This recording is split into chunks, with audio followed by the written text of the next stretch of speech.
ये जो जहरीले बोल है, जो सामने आ रहे हैं, इसके मायने क्या है? ये जो नफरती बयान है, इसके मायने समझिए, इसके मायने क्या है? नफरत का माहौल क्या बनाने में देश में कोशिश की जा रही है इस तरह के बयानों के जरिए? चुनाव से पहले ध्रुवीकरण की क्या ये मंशा है जो इस तरह का बयान दिया जा रहा है? मनमुटाव की राजनीति को बढ़ावा देने की क्या कोशिश है? धर्मों के बीच संशय पैदा करना क्या मकसद है? देश को गुमराह करने की क्या ये साजिश है? क्या ये समझा जाए जिस तरीके के बयान ये दिए जा रहे हैं वो साफ तौर पे बताता है कि कैसे आम चुनावों के पहले इनकी मंशा क्या है। तो अभी आपने सुना किस तरीके से ये लोग जनता जवाब दे रही है उन विपक्षी पार्टियों को जिनका मकसद है तोड़ो और राज करो। लेकिन प्रधानमंत्री नरेंद्र मोदी कैसे देश को जोड़ने की कोशिशें कर रहे हैं। प्रधानमंत्री कह रहे हैं हर घर में जाकर के उनको हर घर में कैसे प्रभु श्री राम का दीपक जलना चाहिए। बड़ा अभियान इसे बनाने की बात प्रधानमंत्री नरेंद्र मोदी कर रहे हैं। प्रधानमंत्री नरेंद्र मोदी पूरे देश को एकता के सूत्र में किस तरीके से बांधने की कोशिश कर रहे हैं राम मंदिर के जरिए। और सुनिए जरा प्रधानमंत्री नरेंद्र मोदी ने किस तरह से कहा था कि हर घर में अयोध्या में प्राण प्रतिष्ठा के मौके पर भगवान राम का दीपक जलना चाहिए।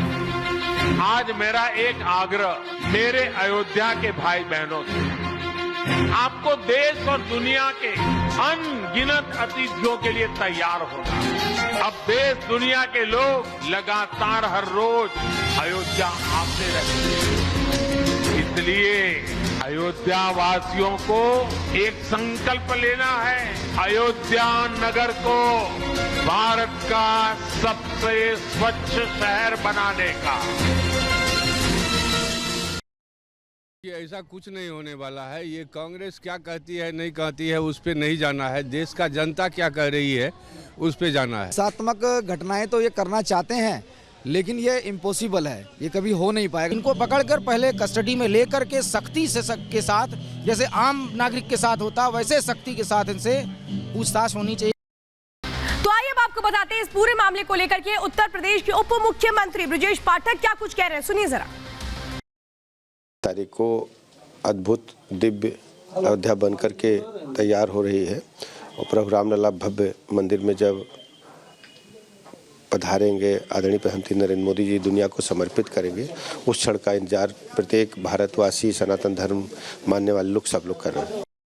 अब सवाल तो ये है कि क्या देश में मुद्दों की कमी हो चुकी है जो आस्था को धर्म को राजनीति से जोड़ करके चुनाव लड़ने की मंशा हो रही है और उसके बीच जहरीले बोल के जरिए मनमुटाव करने की कोशिशें हो रही हैं। देखिए एक रिपोर्ट। मेरी झोपड़ी के भाग आज खुल जाएंगे, राम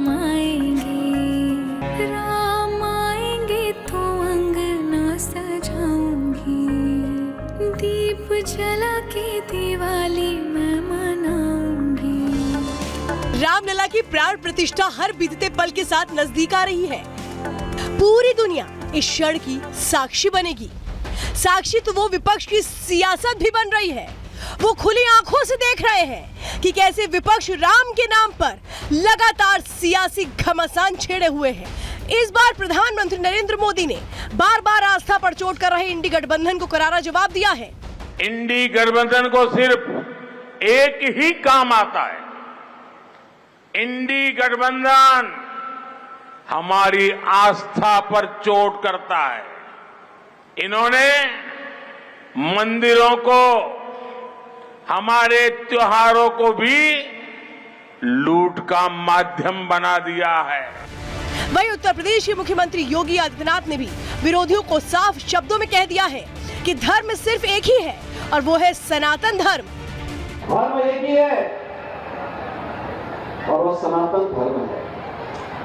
बाकी पर्सनैलिटी हो सकती है, पंथ हो सकते हैं, संप्रदाय हो सकते हैं, दुनिया के अंदर बहुत कुछ आए, बहुत कुछ चले गए, लेकिन सनातन धर्म अपनी इस अनवरत यात्रा को सम और विषम परिस्थितियों का सामना करते हुए निरंतर बनाए हुए है। इधर बीजेपी नेता और महाराष्ट्र के डिप्टी सीएम देवेंद्र फडणवीस ने मंदिर निर्माण को कलंक का खात्मा बताया, तो वहीं एआईएमआईएम चीफ ने उनके इस बयान की आलोचना की।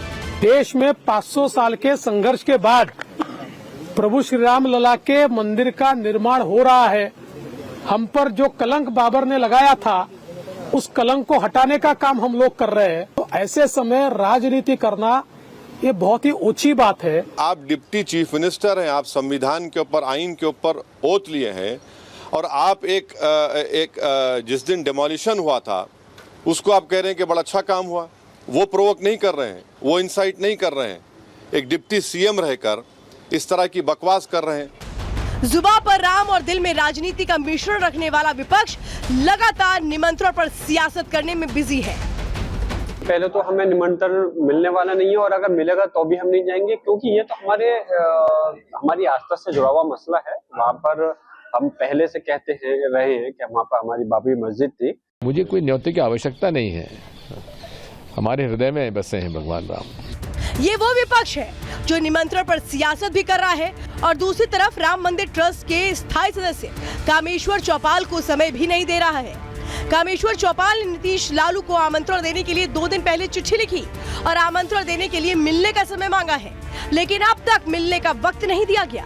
ऐसे में बीजेपी का कहना है कि विपक्ष को ये बात पच नहीं रही कि मोदी सरकार के कार्यकाल में राम मंदिर का उद्घाटन हो रहा है, इसलिए वो बेवजह इसका राजनीतिकरण कर रहे हैं। जो राजनीतिक दल और राजनीतिक नेता जो कल तक ये कयास लगाते हुए प्रश्न खड़ा करते थे कि राम मंदिर तो बनाएंगे, तारीख नहीं बताएंगे, आज वो दिन भी आया है कि जब लोग निमंत्रण का इंतजार कर रहे हैं। इसमें पॉलिटिक्स कहाँ है? ये तो वो तो अगर वो पॉलिटिक्स सोचते हैं तो हम क्या करें? हम तो सबको इन्विटेशन दिया है, हमने सोनिया गांधी जी को भी दिया है। हमने बोले तो जो ट्रस्ट है, हमारा काम नहीं है, भारत सरकार का कोई लेना देना नहीं है, उसमें एक ट्रस्ट है, वो ट्रस्ट ने सबको इन्विटेशन दिया है।